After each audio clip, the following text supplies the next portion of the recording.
They huddled together in the pitch-black cold, not for warmth alone. What they were actually doing could mean the difference between life and death.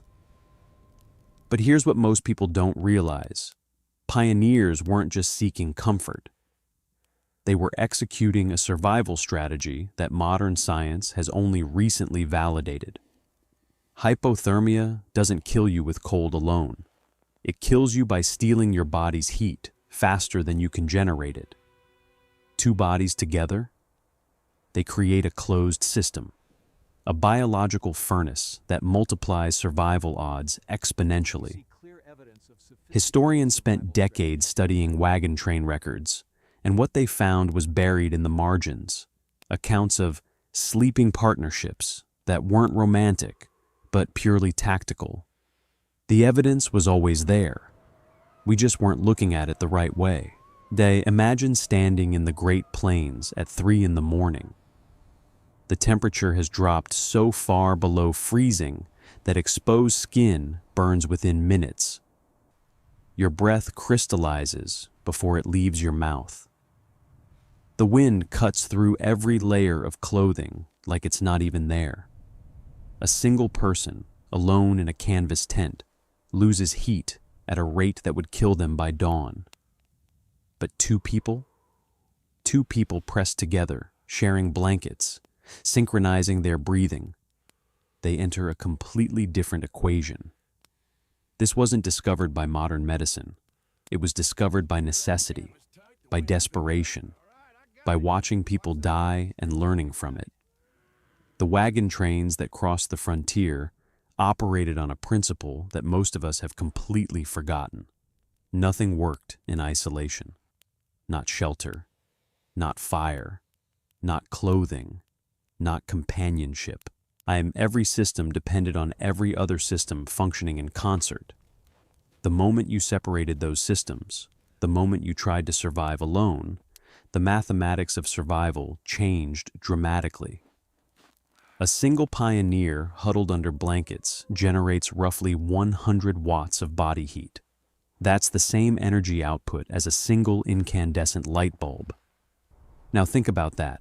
One person, burning like a light bulb, in an environment that's actively stealing that heat away. The cold doesn't just take the warmth, it accelerates the loss. Wind increases it, moisture increases it, isolation amplifies it exponentially. But two people generate 200 watts, double the output. But here's where the mathematics gets interesting. And this is the part that separates survival from death. When you press two bodies together, you don't just add the heat. You create a microclimate. You reduce the surface area exposed to the killing cold. You trap dead air, air that's been warmed by your bodies, between your skin and your clothing. That trapped air becomes insulation. Your combined respiration creates humidity, and humid air holds heat better than dry air. Your body's shivering, which is involuntary muscle contractions designed to generate heat, becomes synchronized. Two people shivering together aren't just making twice the heat, they're making heat more efficiently because they're not fighting each other's movements. They're amplifying each other's survival mechanisms. The wagon train pioneers understood this without understanding the physics. They just knew that people died alone on cold nights. They knew that certain sleeping arrangements worked and others didn't. They knew that a man and a woman sleeping together, or two men or two women, survived the night when solo sleepers didn't. The records show it. Mortality rates dropped dramatically in camps where this practice was normalized. Frostbite cases decreased. Cases of what they called cold sickness, what we now recognize as severe hypothermia, nearly disappeared. But the practice was never formalized. It was never written down as a rule. It was just how you survived, how you kept your partner alive, how you made it to the next town. What makes this even more remarkable is that the pioneers had no concept of body heat transfer. no understanding of thermodynamics, no knowledge of how hypothermia actually works at a cellular level. They just observed, they noticed patterns, they adapted, and in adapting, they created a survival system that modern wilderness experts still recommend today. The principle is called buddy system in contemporary survival training. But the wagon train pioneers were doing it centuries before it had a name. They were doing it because the alternative was death. Simple as that. The cold of the frontier wasn't like the cold you might experience today. It wasn't a winter storm that you could wait out in a heated cabin. It was relentless. It was the kind of cold that could kill a horse in hours. The kind of cold that turned exposed water into solid ice within minutes. The kind of cold that made the very act of breathing painful because the air was so dry and so frigid that it burned your lungs with every inhale. In that environment, every calorie your body burned to generate heat was precious, and every degree of temperature loss was a step toward death. The pioneers understood, on some instinctive level, that they couldn't afford to waste heat. They couldn't afford to lose it to the wind, to the ground, to the night air. They had to conserve it. They had to multiply it. They had to create systems where heat was shared, protected, and maximized. These sleeping arrangements in wagon trains followed patterns that we can now recognize as sophisticated thermal engineering. Larger groups would sleep in clusters, with the most vulnerable, the elderly, the very young, the sick, positioned in the center where they benefited from the maximum heat from surrounding bodies. Stronger individuals would sleep on the perimeter, their bodies forming a barrier against the cold. It wasn't charity. It was mathematics. It was survival logic.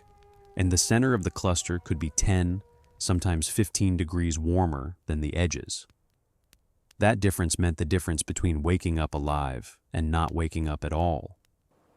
But here's the part that still gets me. The pioneers didn't have thermometers.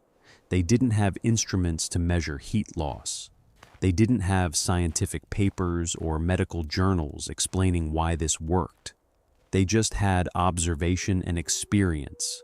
They had the bodies of people who didn't make it through the night. They had the knowledge passed down from wagon to wagon, from camp to camp, from generation to generation. A woman who survived the frontier knew how to keep someone alive in the cold. She taught her children. They taught their children. The knowledge persisted because it worked, because it saved lives. Its modern survival experts have quantified what the pioneers understood intuitively. Two people sleeping together in extreme cold can extend their survival time by up to 300% compared to a solo sleeper. 300%. That's not a marginal improvement. That's the difference between a night of suffering and a night of death. That's the difference between reaching the next settlement and becoming a frozen body found in the spring thaw. The wagon train pioneers were operating at the absolute edge of human survival, and they figured out the mathematics of staying alive without ever writing down a single equation. What's remarkable is how completely this knowledge disappeared. As settlements grew, as buildings became heated, as technology made survival less precarious, the practice faded. People stopped sleeping in clusters. The buddy system became a quaint historical detail instead of a life-or-death necessity. We moved into heated homes with thermostats and central heating, and we forgot that our ancestors had solved the problem of extreme cold through nothing more than proximity and understanding. We forgot that the human body is a heat engine, and that two heat engines working together are exponentially more efficient than one working alone. The relevance today isn't about recreating frontier conditions. Most of us will never face the kind of cold that killed pioneers. But the principle remains. in emergency situations, in survival scenarios, in extreme environments, the buddy system still saves lives. Mountaineers use it. Arctic explorers use it. Military personnel use it. Disaster response teams use it. The knowledge that the wagon train pioneers discovered through trial and error, through watching people die and learning what worked, is still the foundation of modern survival training. We just call it something different now. We've dressed it up in scientific language. But the core truth is the same. Nothing survives alone. Everything works better in systems. Everything works better together. The wagon trains that crossed the frontier were operating on principles of integrated systems, thinking that we're only now beginning to fully appreciate. They understood, without the language to describe it, that survival wasn't about individual strength or individual resources. It was about networks. It was about how systems connected and supported each other. A single person with all the supplies in the world dies alone in the cold. Two people with half the supplies working together survive. That's not just survival wisdom. That's a fundamental truth about how complex systems work. If you've ever wondered why the frontier was so brutal, why so many people died, why the survival rates were so low, part of the answer is that we've forgotten how to think in systems. We've forgotten that nothing works in isolation. We've forgotten that the most powerful survival tool isn't technology or resources. It's connection. It's the willingness to huddle together in the dark, to share heat, to keep each other alive. The pioneers knew this. They lived it. They died when they forgot it. And we've inherited their knowledge, even if we don't recognize it as such. The next time you hear about a survival situation, pay attention to how people survive. You'll find that the survivors are almost never the ones trying to go it alone. They're the ones who understood that everything is connected, that heat is shared, that survival is a system, not a solo performance. The wagon train pioneers figured this out on the frozen plains of America, and their discovery, born from desperation and observation, remains one of the most important survival principles we have. If this story of frontier survival and the hidden systems that kept people alive fascinates you, you need to see what else the pioneers knew that we've forgotten.